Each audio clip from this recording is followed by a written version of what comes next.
Welcome, everyone, to this IMS Leadership Conversations podcast. My name is Charles Good. I'm your host and the president of the Institute for Management Studies. This podcast is designed to highlight relevant research and practical applications from esteemed leadership experts and practitioners. Today, I'm pleased to be joined by Neil Staker, who has a master's in organizational behavior degree from BYU and a quarter of a century of experience in organizational development. Neil is known for his clear, approachable, and interactive speaking style. He has taught communication skills to thousands of people, including leaders from American Express, Cerner, UMB Financial, and Monsanto, to name but a few. Thank you for joining me today, Neil. Good to be here, Chuck. Before we get into a discussion around today's topic of focus on how to improve your communication, especially around those tough issues, I have to ask you about the bio that you have on your website, that you haven't seen a movie since the Reagan administration. And your idea of fun is yard work. So I would like to do more yard work. I don't find it particularly fun, but love to understand some insights or reasons as to why no movies and why yard work is so engaging for you. So growing up, my siblings referred to me as the stiff. That was not a positive kind of thing, but I would wake up Saturday morning and want to get all the yard work done before it got too hot. That's just kind of the way I'm wired, I guess. The thing that really, my perfect day is getting a whole bunch accomplished. And I love working in the yard because I get to see immediate results. And you kind of know this. If you're a practitioner of organizational development like I am, you're working on complex problems. You're trying to influence culture. You're trying to change behaviors that have been going on for years or decades. And change is slow and progress is sometimes hard to see. And I take that, spending a week of being in meetings and trying to work through tough political problems and getting people to open up and be honest. And then I get to go out and just do hard physical manual labor. And when I'm done, I can look at it and say wow, that looks so much better. It's like immediate impact, which you don't often see immediate results with a lot of the things that we do in organizations. And so it's so different than what I do. It's so hands-on, so tangible. And, you get to see the immediate results of your labors there in a matter of hours, not a matter of days or weeks or months. So that's I what can definitely relate to that, especially like you said, it's like you don't necessarily see those impacts right away with the type of work that we are in. So it's always nice to see those results. And that's a great perspective to have. And maybe it'll even make me more motivated to do more of it at my house at some point. So how about the movies though? Let's get to the movies. What's up with this? That you haven't seen a movie since the Reagan administration. For listeners that are maybe not of that age, that was back in the 1980s. And I've probably seen a few. I did. So this is the truth. So the last movie I saw in a theater it's the one where everybody sings. The guy's the circus guy. What's that called? Where it's The Greatest Showman. The Greatest Showman. Yeah. I went and saw that. So I have seen a movie since Reagan was in the White House, but I could count on one hand the movies I've seen since Reagan was in the White House. It's just not my favorite form of entertainment. I would rather go skiing or go mountain biking or go for a run or work in the yard or play a game. Or this goes back to my siblings calling me the stiff. I would love to have a policy discussion with some bright people about Social Security and budget implications. And I get off on stuff like that. So, and that's why my brother wrote our bios on the website, and he's like, "You're the most boring guy I know, but you're so dang analytical and practical, and you figure out how to get results." And he's like, "That's why you've been doing this forever so successfully, because you care more about doing the analysis and figuring out how to get results than you do about having fun." And for me, that is fun. So, that's just what I do. Great answer. Well, that's some good insight. Let's move into this conversation regarding communication, because we find mainly these tough issues have a disproportionate impact on our communication and on our relationships. And unfortunately, many leaders and many people in general tend to be at their worst when it matters most. Why do leaders usually, or people in general, fail in these tough conversations or situations? Yeah. Blame our caveman ancestors. Turns out that our brains are wired to survive physical assault. And so when something that's threatening pops up, think back to if you and I were cavemen back in the day and a saber-toothed tiger kind of appears around a corner, we don't need to do any complex reasoning about social status or implications or innuendo or tone of voice or anything like that. We just need to like basically shut our brain down. And our brain uses a huge amount of blood, uses more blood than pretty much anything else in your body. Your digestive system gives it a run for its money, but it's a huge consumer of blood and muscles. If you're going to run away or fight, you need a lot of that blood to be diverted from your brain to your muscles. So when you feel threatened, your brain literally shuts down and all the blood is diverted to the large muscle groups to get you ready for that sprint of your life or to pick up a stick and start swinging it as hard as you can. Great strategy for physical threat, whether it's a saber-toothed tiger or somebody that's going to mug you when you come out of a show late at night. It's not so helpful when you go into a meeting all excited about your new project and somebody makes some snarky comment that it's going to be like your last project that failed miserably. All of a sudden now I feel threatened, right? My reputation is at risk. My project that I put so much time and effort into is at risk. And I've read books about how to be a good leader and how to be open and listen to people's concerns. But in that moment when I feel threatened, the natural response is for the brain to shut down, the blood to get diverted to the muscles. It's also why our faces can go flush and red. It's that diversion of blood. And the only part of your brain that still has a light bulb on is the brain stem. And that part of the brain doesn't think so well when it comes to communication and interaction. So that is one of the major reasons why we do so poorly when it matters the most. Well, that's a great explanation, and I would agree with that. And there's also this bias that the majority of us have to always assume the worst, right? Hmm. And you have a theory behind this, and I think it's backed by sound science that, because of bad experiences weigh more in our psyche than the positive ones. Can you elaborate on that for us? Yeah, it is interesting. So one of the things we like to do, and we do this in the class in a kind of a fun way, but we'll give people a scenario. We'll say like, "Hey, your significant other says, 'Hey, do you have a minute? I need to talk to you.'" Or a coworker will say, "When you're done here, come see me in my office." And people universally jump to a negative conclusion. They assume the worst. Something terrible is going to happen. And then we kind of point that out, like, "Hey, you assume the worst. You assume something bad was going to happen." And they said, "Well, of course I did, because if it wasn't bad, then why would they have said it that way? If it was a positive thing, they would have prefaced it that way, or they would have said it differently." If you actually look at the way people communicate, it's not true. Most of the time, we do things like that all the time. Like, "Hey, when you're done, come see me or come talk to me." The reality is, if you observe people in conversation, most of the time when they say things like that, it's benign. So if you and I work together and say, "Hey, when you're done talking to him, can you come see me?" It's because I can't find how to log into this new software we're supposed to be using to track our hours or something. Or it's because I was going to get your opinion on how to solve a tough problem, or it's something like that. If it's our spouse, they're going to ask if we can pick up the dry cleaning on the way home or something like that. 9 times out of 10, it's just benign, routine stuff. It might even be positive stuff, but all that stuff disappears. There's no reason for us to remember that. But when it's negative, our brain says, "Oh, wow, I got burned on this. I need to store that in my memory." If you look at a lot of the research on memory, the things that we remember best are things we get wrong that cause us pain. It's the time when you touched the hot pan, or it's the time you spelled a word wrong in front of everybody else and it was embarrassing. Those things you will remember for the rest of your life because our brain says, "Hey, not knowing this caused you a lot of pain." And so it logs that in our brains and our memories in a way that's permanent and very powerful. So one negative experience to 20 positive experiences is going to have a huge weight difference in our memory. Well, and the other thing that you mentioned too is that when we assume others have bad reasons for what they do, then that causes us to behave badly as a result, bringing out the worst in them as a result.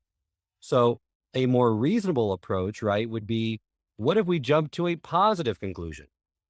How does that differ? And what approach, or how does that approach look like? Yeah. So I love my dad. He was a cop and he worked with a lot of the senior side of people, but he came up with this because he always worked with people where you want to assume the worst. I would see him do this as a boy. We'd go into like a grocery store to return something we were overcharged. And he would walk up and he'd like put it on the counter and it'd be very aggressive and domineering. He's like, you overcharged me for this. And, I'm not leaving until I get a refund. And it was very forceful. And I'm sure it was great when you're arresting drug dealers and whatnot, but you could see people start to bristle as he would assume the worst about them and come in and kind of be very adversarial. You could see them like kind of the hair on the back of their neck would kind of go up and you could see them stiffen and you could see their face harden and they would mirror his confrontational style. And as a boy, I picked up on that and I started seeing the difference. And so as I got older, I might not be brilliant in a lot of ways, but I'm hopefully I can learn a few things and learn from mistakes, mine and others. I tried a different tact. I would come into the store and see somebody that looked stressed and frustrated. And they'd turn around like, what can I do for you? And I would get this big goofy grin on my face. And I would say something like, I'm hoping you're the guy that can make my day. And then they would rise to the occasion. So here's a guy that's like assuming the best about me, that thinks I can make his day versus here's a guy that's in my face yelling at me. We tend to kind of get back what we project. And so if we assume other people are lazy and adversarial and difficult, we come across as demeaning and condescending and confrontational, and they respond to that. If we assume good things about them, that they're kind, that they're helpful, that they're a decent person, people like to have others assume the best about them and they respond in kind. Okay, and that's great, and I love that approach, and I think that should be all of our default setting is have that positive intent. But what happens if you find out that you are going to assume a positive conclusion, but really they're adversarial? They really want to undermine what you're saying. How do you what what stance, what position should you take at that point so you can then effectively deal with this issue? Yeah. That is the number one question we get by. Actually, the two most popular questions I get in the workshop is the one you just mentioned. But yeah, what if they really are? What if you assume the worst and they or assume the best about somebody, but they're the worst? The other question I get is, what does your wife think when you try using this stuff on her? But we'll stick with your question. It's more relevant. I have a couple aspects of that. First, you lose nothing by giving them the benefit of the doubt. You can still be firm. You can still be direct. So if somebody is attacking my idea in a meeting, I'm pitching my idea and somebody's bringing up past mistakes and they're trying to undermine me, I can assume they're a jerk and this is a political play and they're trying to make me look bad, in which case I will attack them back and they'll get defensive. Or I can assume that they're stressed, they're frustrated, maybe they don't understand where I'm coming from, maybe they see what I'm doing as a threat to them, and I need to try to understand where they're coming from. So I'm going to soften my voice. I'm going to get a little goofy grin. I'm going to say, Charles, help me out here. You seem to have some concerns about this. Why is it you're so worried about how we're doing this? And I'm going to listen and I'm going to understand. I don't lose any options by taking a moment to be respectful. If you're still being difficult and argumentative, I can then say, you know what, Charles, I hate to say it, but I get the feeling like you just don't like this idea because it's not centered in your area. I can still say whatever I said before. I can still be as firm as I was before. I could still say, I'm sorry you don't like it, but it's the direction we're going to go. So I can be just as firm, but everybody in the room, including you, will see how respectful I was in the process. And that never hurts. You just, I think a good example right now is the president of Ukraine, Zelensky versus Putin. You don't have to respond like by being to a tyrant by being a tyrant. You can be decent and honorable, and most people will see the contrast and they'll side with you for being the one that's respectful. So, No, I like that, and that's an effective approach. Now, if this person is being confrontational and just keeps trying to bait you, keeps pushing the issue, how do you shut it down so that it just doesn't escalate? Because as it escalates, then it could turn into outright conflict. So let's look at some of those escalating behaviors right now so that our listeners could say, okay, if these are the most common ones, this would give us some insight into, yes, this could get out of control. So mhm. now we know the signs, and how can we diffuse it as quickly as possible? Yeah, it's a good question. One of the big skills that people that are really good at this stuff, that are naturally gifted when it comes to communication, is they do notice escalation. All of us notice when it gets to a certain point, but at a certain point, when most of us notice, it's too late to really do anything about it. So the sign that I like to look for, my subtlest form of escalation, is a lack of questions. If you've got people that are genuinely trying to understand and find solutions, they're going to ask questions to help them understand. When people shift from asking questions to only explaining why their viewpoint or their side is right, then you know that you're starting to escalate.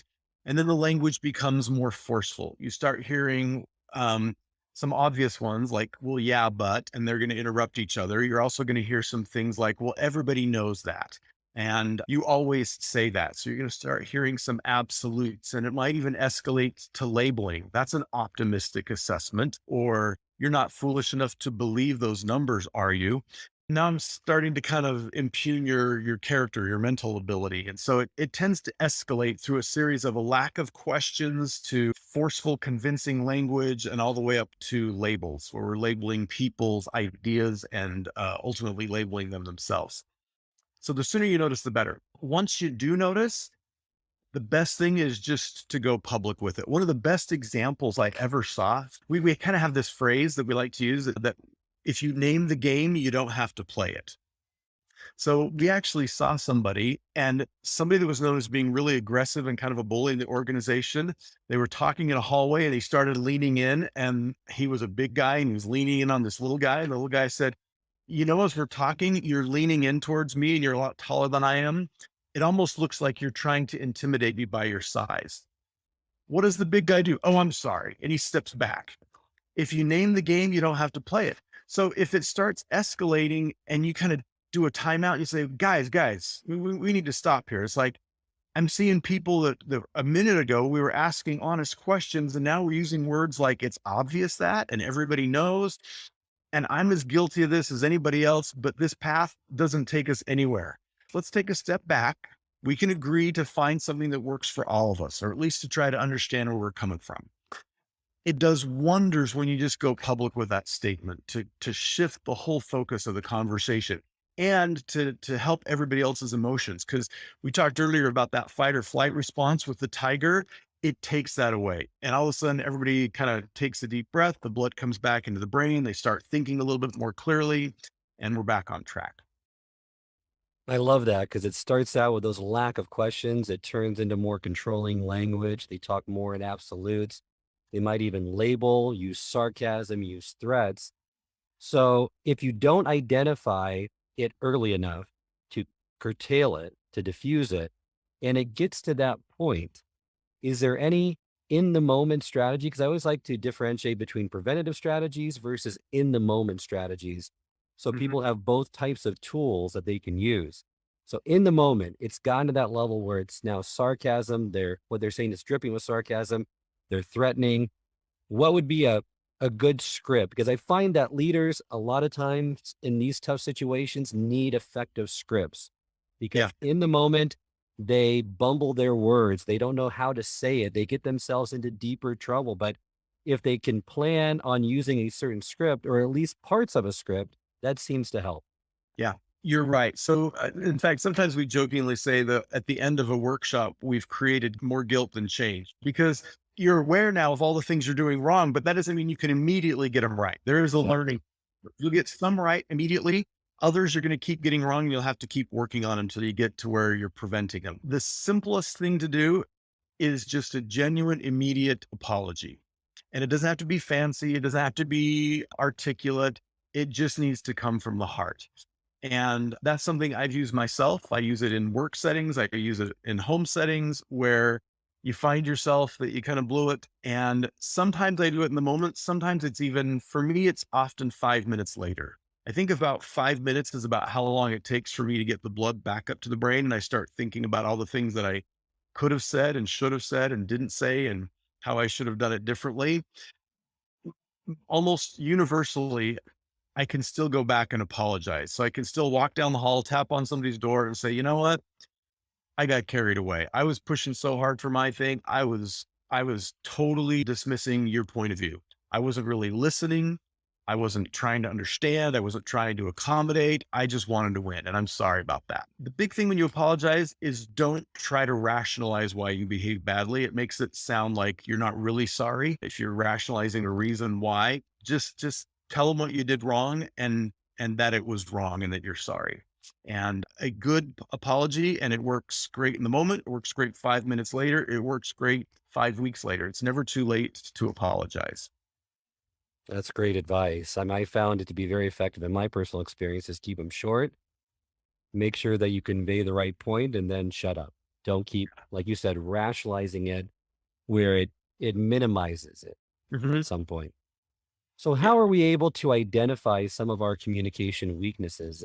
I'm sure having an accountability partner is great, but as leaders move up in any organization, they find it more difficult to get that honest feedback to improve because people are reluctant or unwilling to say, here's what you're doing wrong. Now they can hire a professional coach, they can go through 360s, but are there some simple ways in which they can effectively identify with their communication blind spots? Yeah. And you're dead on with that. As you move up in an organization, people are very, very reluctant to give you feedback, with the exception of I jokingly refer to how my siblings call me the stiff. Your siblings, spouse, close friends will always give you honest feedback, no matter how successful you are. That's one of the advantages of having them in your life, but they might not see how things are. So, but if you have some close people like that, that's a good positive. One of the things that I find incredibly helpful is we call it priming the pump. If you've ever used a really old suction pump where you pump the handle to get water to come up, to create the suction, you have to pour a little bit of water in to get the seals to expand and to close off the little air passage there so that as you're working the pump, you can get the suction to pull up more water. So, but it's the idea that a little water in, you can get a whole lot more water out. So if I was a senior leader, and you should assume that people are very reluctant to give you honest feedback if you are a leader or even a manager, I would say something like this. I really, really want to improve. And I know that it's really, really hard to give candid feedback to your manager or to a leader in an organization. And yet you guys have insights that nobody else has. I need so they get that preface, they know it's sincere. And they say, I know that I'm not good when it comes to delegating. I sense that about myself, but I don't know all the things I do wrong, but I know there's some things I do wrong. And then be as specific as possible. I might say, like, I know when I give assignments, I tend to check up on them too often because I'm curious how it's going. And I think it comes across as micromanaging, and it probably is some micromanaging on my part. That's something I need to change. Help me see what else I need to change.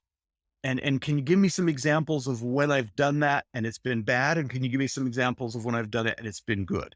But if they get the sense that you really, really want to change, and the way they know that is if they can see that you've already identified some things and you're working on them, in a sense, if I'm criticizing myself, it makes it safe for them to do the same.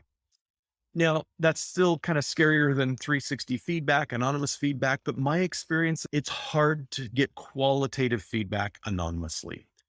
You tend to get high ratings, you tend to get short little answers that aren't very descriptive and lack context. The best feedback comes when you can really talk to people and get that input one-on-one. So that's one of the things that I would do. If you have people who are really scared about it, we did this with a group in Singapore.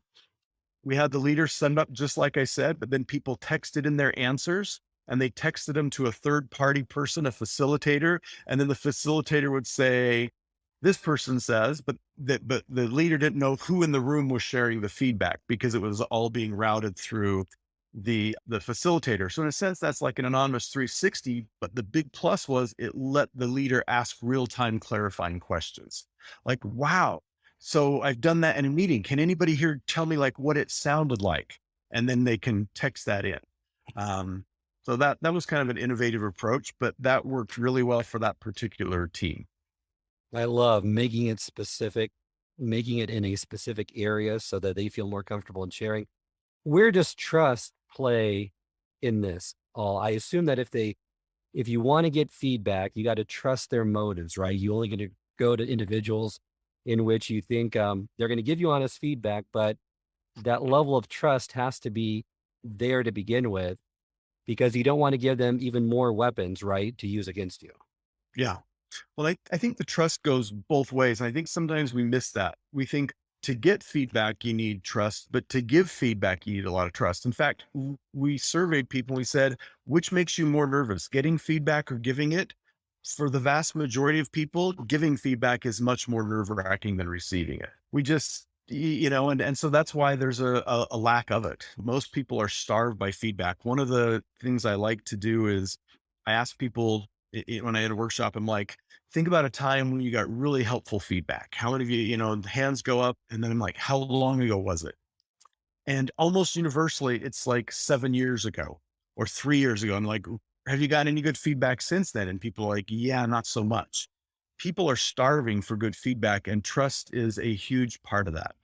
And I think trust all comes back to intent. Why do you want the feedback? What are you going to do with it?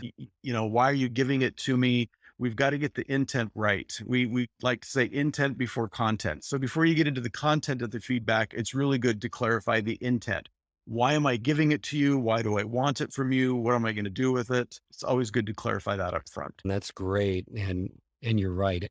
I think everyone is so starved for feedback. Some people don't want the feedback, and those that do want it, they aren't getting it in a timely enough fashion to make those corrective measures, right? To improve their Yeah. leadership style, to improve that area of their life, which is so critical for the process of improvement, to get timely and accurate feedback.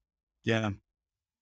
So as we reach the end of this episode, I always like to end it with a call to action. Neil, is there one thing we can ask our listeners to do to start tomorrow in regards to whether it be identifying their communication weaknesses, improving their feedback, or helping with conflict?